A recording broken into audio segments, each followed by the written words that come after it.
Well, I was going to make you a video this morning. I probably should have. I wanted to go over how the horses raced last night, but I didn't know what would take place this afternoon. I really wasn't. We weren't looking ready. We were sitting there like idiots for about an hour and a half looking at broodmares and foals go through, stallion shares. There was one share of Perfect Sting that I was super, super tempted to buy. It was stuck at 10,000. Luckily, I was in another part of the sales pavilion. Because you won't be able to get a breeding to Perfect Sting if you needed it. Well, that was part of it too. That's how I talked myself out of almost every one of those. Today. Yeah, I mean, we only have one pacing mare right now, and likely to stay that way. So I do like the Perfect Stings that I've seen. I thought they were underappreciated in Harrisburg this year, but in Lexington they were really hard to acquire. So a little hard to read that one. It's so different until you, and every year it sneaks up on me, but how different Lexington to Harrisburg was. We talked about Captain Corey, how high the Captain Corey seemed to sell in Lexington, but not so high in Harrisburg. And even with stallion shares and broodmares, we saw broodmare in full. Jiggy Jog's mother in foal to Walner for $1 million. She sold today. Saw at least two sell for $500,000. Was there any other really, really high ones? I was. Well, I mean, what do you call high? 7 something. Yeah. Oh, really? I never saw it. I wasn't paying attention. Just a lot of broodmare action today. Now, what I want to talk about was last night, and what spurred this on was I just got a message from somebody asking what happened with La Dorienne. I didn't know what happened to her until this morning. I saw her make the front. She looked like she was, the best horse in the race. She made front. Everything was going great. She makes a break in the first turn. Now, she'd made a lot of breaks in her life, so I just chalked it up as to her making a break. Then Jason called me. Now, our hobbles, I pride myself in the fact that they don't break, right? No, that's all right. That does break, but it'll be fine for now. I pride myself in the fact they don't break. The loops are good. The rope is the best rope you can get. The pulleys are fantastic, but we don't make the strapping, right? The straps that go around the belly or the straps that go back to the bike. Now, generally, they are good straps. It would be akin to you just walking down the road and your belt breaking, right? It doesn't generally happen. It just doesn't. But that's exactly what happened to La Dorienne. Jason sent me the picture last night. The strap is nylon, stitched, and looked fairly new to me, and it snapped right in the middle. Now, there is a fair amount of torque. She does wear her hobbles tight, but it should not break there, right? When the horse had broke them, when Pickpocket broke them, it was a snap, right? It was just a cheap snap that they use in the hobbles. They use mostly cheap stuff anyway, but the snap broke. It is inevitable. It will happen. These things will happen. Shoes coming off, things of that nature. That's 2 and 3 weeks, which is frustrating. But that's what took place with La Dorienne. She was fine after the race, and that was the absolute explanation as to what happened to her last night. Now the break from the other filly. I saw a lot of horses making breaks last night at Northfield, so I suspect the track was a little deeper than most horses would like. I'm not looking to make excuses for Purple People Eater, but I don't remember ever making a break on me. You just have to let, and I did see a point in the first turn where Chris had just kind of tried to steady her as there was a horse on the run. You got to kind of point her head left and just let her do her work. You can't double her up and get her jostled in the first turn, because she will. She's made a break before. I've seen her do it. What I try to do with her is just let her do her work. Just let her work through it, and she will. I guess that's hard to explain if you haven't driven horses. But with Purple People Eater, I suspect I would chalk that up as to a rarity. She's not going to make many breaks. She doesn't make many breaks, and I would be very surprised if she made one next week. Now, before the races, I got another email from somebody saying, Anthony, no one even told me that Lover's Play was into qualifying. Well, I forgot she was into qualifier. I would have talked about her yesterday morning.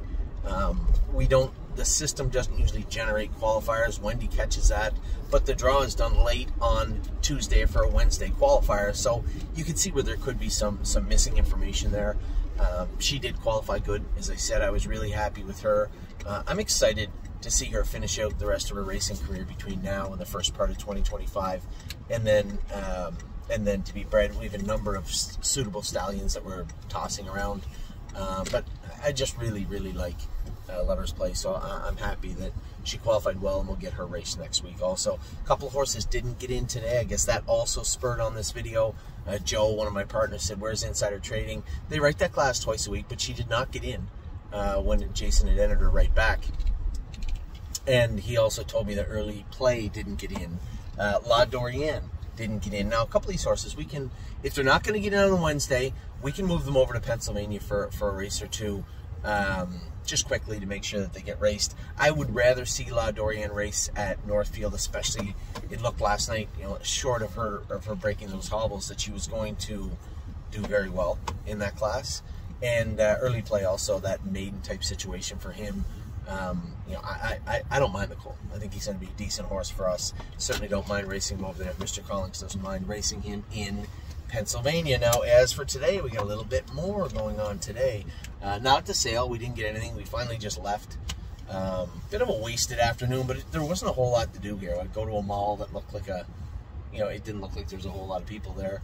And I wasn't going to a Hershey Park, although it was a nice enough day. We could have. It just didn't seem like something we were looking to do. We really just blew through the whole day, just wasted the whole day, which once in a while isn't a bad thing. So we're going to go into Bite to Eat, but I did want to talk about the horses racing today at 5:20. So in another 40 minutes or so, we're going to see Rock Shining Star go behind the gate at Dayton. He is 8-1 morning line, which is a little skeptical. He's got the 6 hole. He must be in a little bit tough because I believe the last time he raced there, he was a going away winner. Greatest ending, I didn't realize he had $16,000 made last for it. Never dawned on me. I see the entries come out, and I'm like, why isn't Brett driving Save America? Who would he possibly pick over Save America? I scroll down to the rail. There's Greatest Ending. I had no idea that this horse had to start in the Open. So we'll see how that goes today with regards to Greatest Ending and Save America. Who do we have on Save America? Tyler Smith, he'll be fine. Tyler does a great job. He's driving Save America, and then we have Patrick DePrana coming off a really, really sharp qualifier. Look at all the people, what you want to bet these guys have to do with the sales company? No, they don't. They added something going on here. Oh, did they? Just see everybody just pulling out. Patrick DePrana is in a good spot, and driving him today will be Kane Kaufman, 2-1 morning line, so that's good. And then later on tonight we get Tech Song. He's got the 8-hole. Jeepers. Outside post for him again.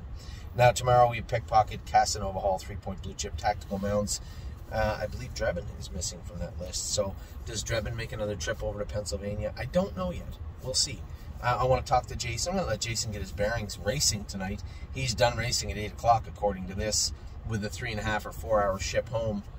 Definitely 3+ from Dayton. I'll send him some text messages and we'll figure out where everybody's going. So if your horse didn't get in this week, and we generally move them around between Northfield and Pennsylvania, you may not see your horse in Northfield, but you'll likely see it in to go in Pennsylvania next week. They both draw tomorrow morning at 9 a.m. So what we have to do in many cases is figure out which place we're going to be entering, which place needs those horses' entries. And hopefully, most importantly, that we get the horses raced. Now, we ended up with 6 yearlings here in Harrisburg, and during the time we were here, we had 2 yearlings that are going to be sent to us. Goo Goo Gaga is going to be sent up to us this weekend, and a Stay Hungry also will be sent to us. So lots of yearlings to watch train down this year, even more than I thought we would have, and that's with me sticking to the plan. But I can't plan for people wanting to send us horses, and we're happy to take them. So that is what's going on right now. That's what's gone on today. Tomorrow we do have the mixed sale. I started with 5 horses I was looking at. There's 6 tomorrow. No, obviously I'm not buying 6. I might buy 1 or 2 depending on the price. I don't think you're going to find any bargains in Harrisburg though. So it may be a day of futility also, where it's get something to eat and get on the road and head back to Ohio or to Ontario for Steve. I need to get a plane ticket for my mother. I forgot to get a return flight for my mother. She has been inquiring as to when she'll be leaving. It's like the Hotel California right now until she gets a ticket. So with that, I will let you guys go. I will talk to you all soon. Good luck to all my partners tonight. For everybody looking to see what racehorse we get, we'll post it tomorrow. I'll let you know. But for now, 6 on our radar. I wouldn't get your hopes up just yet. Notoriously, historically, I guess speaking is what I should say, Harrisburg can be a little high. So we'll see what happens tomorrow. Just need a little luck. So take care. Have a great rest of your night. I will talk to you all very soon.